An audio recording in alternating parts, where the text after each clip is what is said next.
নমস্কার, আপনারা দেখছেন চ্যানেল এবিসি। আমি বিজয়, আর প্রত্যেক দিনকার মতো আপনাদের সামনে উপস্থিত হয়ে গেছি।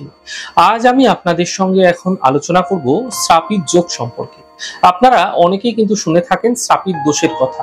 এই শ্রাপিত দোষ কি, কোন দুটি গ্রহের দ্বারা এই দোষের সৃষ্টি হয়ে থাকে এবং তার ফলে আমাদের জীবনে কি ধরনের বাধা আসতে পারে, আর এই দোষটি কিভাবে যোগে পরিণত হতে পারে, এবং আমি সেই সম্পর্কেই আপনাদের সাথে আজ আলোচনা করার চেষ্টা করব। শ্রাপিত দোষটি হলো কোনো জন্মকুণ্ডলিতে যদি শনি এবং রাহু একত্রিতভাবে অবস্থান করে থাকে তাকে বলা হয় শ্রাপিত দোষ।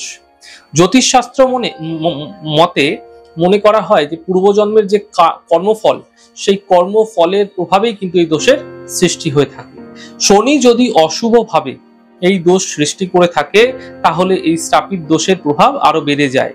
শ্রাপিত দোষ যে ভাবের সঙ্গে যুক্ত হয়ে থাকে, এই দোষটি তৈরি করে থাকে, সেই ভাবটির যে শুভ প্রভাব তা নষ্ট করে দেয় এবং শুভ প্রভাব কোনোভাবেই তার জীবনে পড়তে দেয় না। শ্রাপিত দোষের ফলে কোনো কাজ সবসময় ঠিক হতে চায় না, যে কোনো কাজে বারংবার বাধা বিপত্তি আসে। এই দোষকে সাধারণত অভিশপ্ত দোষ বলা হয়ে থাকে। এর ফলে জাতক বা জাতিকা মাতৃতুল্য কষ্ট ভোগ করে থাকে। তাই প্রথমে জানবো যে আমাদের লগ্ন ভাব থেকে দ্বাদশ ভাব পর্যন্ত এই দোষটি থাকলে কি হয় এবং সেটি নিয়ে আমি আলোচনা করার চেষ্টা করব। দেখুন, কোনো জাতক বা জাতিকার জন্মকুষ্ঠিতে জন্মছকে লগ্ন ভাবে যদি রাহু এবং শনি একত্রিতভাবে অবস্থান করে রয়েছে, তাহলে আপনাদের ক্ষেত্রে আয়ুর স্থান সমস্যাগ্রস্ত হবে। অর্থাৎ লগ্নভাব থেকে আমরা আয়ু বিচার করে থাকি। লগ্নভাবে যদি আমাদের শ্রাপিত দোষ তৈরি হয় তাহলে গভীর অসুস্থতা এবং স্বল্পায়ু কিন্তু নির্দেশ করে থাকে। দ্বিতীয়ভাবে যদি রাহু এবং শনি একত্রিতভাবে অবস্থান করে থাকে তাকেও শ্রাপিত দোষ বলে। দ্বিতীয়ভাবে আমাদের হচ্ছে যেহেতু ধনস্থান, অর্থাভাব, তাই এইভাবে শ্রাপিত দোষের সৃষ্টি হলে অর্থ লাভ করতে, অর্থ সঞ্চয় করতে বাধাপ্রাপ্ত হতে হয়। আর্থিক সঞ্চয় সহজাতভাবে হয় না, অর্থপ্রাপ্তি সহজাতভাবে হতে চায় না। তৃতীয় ভাব, দেখুন, তৃতীয় ভাবে যদি শনি এবং রাহু একত্রিতভাবে অবস্থান করে আছে, তৃতীয় ভাব হলো আমাদের আত্মীয় স্বজন, সহোদর, ভাতা, যোগাযোগের একটি ভাব। তাই শনি এবং রাহু যদি এইভাবে একত্রিত হয়ে থাকে, শ্রাপিত যোগের সৃষ্টি করে থাকে, তাহলে যে কোনো জিনিসের যে যোগাযোগ তা কিন্তু বিলম্ব হয়ে থাকে। জাতক বা জাতিকার সাথে তার ভাই বোনেদের সঙ্গে সম্পর্ক খারাপ হয়। জাতক অলস প্রকৃতির কিন্তু ধীরে ধীরে হতে তাকে দেখা যায়। চতুর্থ ভাব, চতুর্থ ভাবে যদি শনি এবং রাহুর একত্রিত অবস্থান থাকে, চতুর্থ ভাব থেকে আমরা যা যা দেখতে পাই তা হচ্ছে বিদ্যা, মা, সুখ শান্তি, এগুলি কিন্তু ভীষণভাবে ক্ষতিগ্রস্ত হয়। অর্থাৎ চতুর্থ ভাবে শনি রাহুর একত্রিত অবস্থানে চতুর্থ ভাবে যে সুখ সেটা কিন্তু লাভ হয় না। চতুর্থ ভাবে শ্রাপিত দোষের সৃষ্টি হয়, তাহলে আমাদের ক্ষেত্রে মতবিরোধ, মায়ের সাথে বিরোধ, বিদ্যাতে বাধা, সুখ শান্তিতে বাধা আসতে দেখা যায়। পঞ্চম ভাব, পঞ্চম ভাব হচ্ছে সন্তান ভাব। এইভাবে যদি শ্রাপিত যোগের সৃষ্টি হচ্ছে, অর্থাৎ শনি এবং রাহু যদি একত্রিতভাবে অবস্থান করে রয়েছে পঞ্চম ভাবে, তাহলে সন্তানের সাথে মতবিরোধ হতে পারে, সন্তান হতে গিয়ে সমস্যা হতে পারে, ভ্রূণের মৃত্যু হতে দেখা যেতে পারে। অর্থাৎ সন্তান আসার আগে কিন্তু নষ্ট হয়ে যেতে বারবার দেখা যেতে পারে। ষষ্ঠ ভাব, দেখুন, ষষ্ঠ ভাব থেকে আমরা দেখে থাকি রোগ ব্যাধি, অধীনস্থ কর্ম, এগুলি। এই ভাবের সঙ্গে যদি কোনোভাবে শনি এবং রাহু একত্রিতভাবে জুড়ে যায়, অবস্থান করে থাকে, তাহলে তাকে বলা হয় শ্রাপিত দোষ। তাহলে অনেক সময় ভুল চিকিৎসা দ্বারা রোগ নিরাময় হতে দেরি হয়, বারবার ভুল চিকিৎসার কারণে কিন্তু সমস্যার সৃষ্টি হয়। এছাড়া জাতক জাতিকার জীবনে শত্রু দ্বারা প্রাণনাশ পর্যন্ত ঘটতে পারে, জাতকের মামাবাড়ি থেকে শত্রুতার সৃষ্টি হতে দেখা যেতে পারে। সপ্তম ভাব, দেখুন, সপ্তম ভাব হচ্ছে বিবাহে বিচার করার ভাব, বিবাহ দেখা হয় এখান থেকে। সপ্তম ভাব যদি শ্রাপিত দোষ সৃষ্টি হয়ে থাকে, অর্থাৎ এইভাবে যদি শনি এবং রাহু একত্রিতভাবে অবস্থান করছে, তাহলে বিবাহ সংক্রান্ত নানা বাধা আপনার জীবনে আসতে পারে।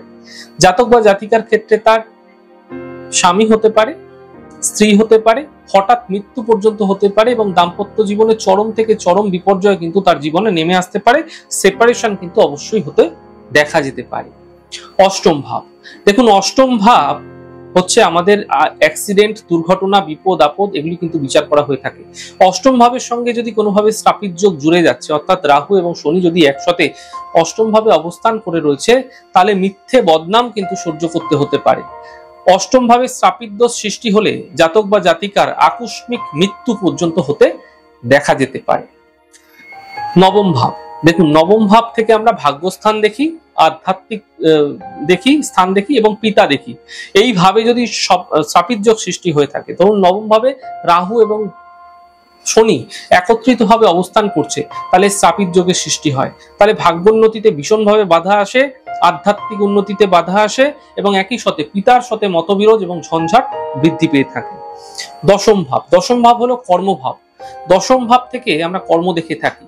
তাই দশম ভাবে যদি শ্রাপিত যোগ সৃষ্টি হচ্ছে, অর্থাৎ শনি এবং রাহু একত্রিত ভাবে এখানে অবস্থান করছে, তাহলে কিন্তু এই শ্রাপিত যোগ কর্ম উন্নতিতে বিভিন্ন ধরনের বাধা বিপত্তি সমস্যা নিয়ে আসবে। কর্ম কিন্তু কোনোভাবেই স্মুথলি হতে দেবে না। বিশেষ করে মান যশ সম্মান নিয়েও কিন্তু সমস্যা তৈরি হতে পারে। একাদশ ভাব, দেখুন একাদশ ভাব হচ্ছে আমাদের সাফল্য ভাব, প্রাপ্তি ভাব। যে কোনো কিছুর প্রাপ্তির জন্য, সাফল্যের জন্য কিন্তু একাদশ ভাব থেকে আমরা দেখে থাকি। এছাড়া বন্ধু ভাবও বটে। তাই শনি এবং রাহুর অবস্থান যদি একাদশ ভাবে করছে, তাহলে শ্রাপিত যোগ তো সৃষ্টি হচ্ছে এবং একাদশে শ্রাপিত যোগ সৃষ্টি হওয়ার ফলে যে কোনো প্রাপ্তি বাধা চলে আসে। কোনো কিছুতে কিন্তু প্রাপ্তি হতে চায় না। বিবাহ হতে পারে, সন্তান নিয়ে হতে পারে, দাম্পত্য জীবনে হতে পারে, যে কোনো ক্ষেত্রেই হতে পারে, কর্মজীবনে হতে পারে।